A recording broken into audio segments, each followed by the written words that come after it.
ओम नमो भगवते वासुदेवाय। मित्रों, आपके और आपके परिवार पर भगवान नारायण की कृपा सदैव बनी रहे। आज हम बच बारस की कथा का श्रवण करेंगे। मन को शांत और कथा को धैर्य से सुने। कथा को पूरा सुनने से उसका पूर्ण फल मिलता है। चलिए शुरू करते हैं। एक साहूकार था जिसके 7 बेटे थे। एक बार साहूकार ने एक तालाब बनवाया, लेकिन 12 वर्षों तक भी वह तालाब नहीं भर सका। इससे परेशान होकर साहूकार कुछ विद्वान पंडितों के पास गया और उनसे पूछा कि इतने दिन हो गए लेकिन मेरा तालाब क्यों नहीं भरता। तब पंडितों ने कहा कि तुम्हें तुम्हारे बड़े बेटे या बड़े पोते की बलि देनी होगी, तभी यह तालाब भरेगा। साहूकार ने पंडित की बात मानकर अपनी बड़ी बहू को पीहर भेज दिया।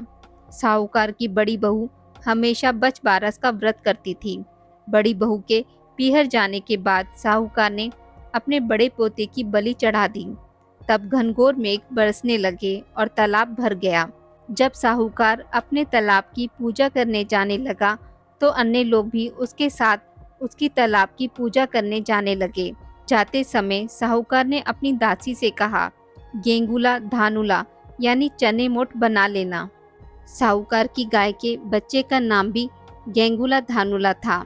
उस दासी ने गाय के बच्चे को ही गेंगुला धानुला समझकर पका दिया। साहूकार व साहूकारनी गाजे बाजे के साथ तालाब को पूजने लगे। साहूकार के पूजन कर लेने के बाद वहां आए लोग भी तालाब का पूजन करने लगे। उसी समय जिस पोते की बलि दी गई थी वह वहां गोबर में लिपटा हुआ मिला और आकर कहने लगा कि मैं भी तालाब में कूदूंगा। उस बच्चे को देखकर साहूकार ने कहा कि मैंने तो इसकी बलि दे दी थी, जिससे ही यह तालाब भरा था, लेकिन गाय माता ने हमारी लाज रख ली और हमें हमारा पोता वापस लौटा दिया। अपने बेटे को वापस देखकर बहू भी बहुत खुश हुई। तब साहूकार दौड़ा दौड़ा घर वापस आया और दासी से कहने लगा कि गाय का बच्चा कहाँ है। तब दासी बोली कि आपने गेंगुला और धानुला को पकाने के लिए कहा था, मैंने उसे पका लिया। यह सुनते ही साहूकार क्रोधित हो उठा और अपनी दासी से कहने लगा, अरे पापनी, तूने ये क्या अनर्थ कर दिया। अभी हम एक पाप उतार कर आए हैं, उससे पहले ही तूने दूसरा पाप हमारे लगा दिया। साहूकार अपना सिर पकड़कर बैठ गया। साहूकार और साहूकारनी सोचने लगे कि अब गाय आएगी तो उसको क्या जवाब देंगे।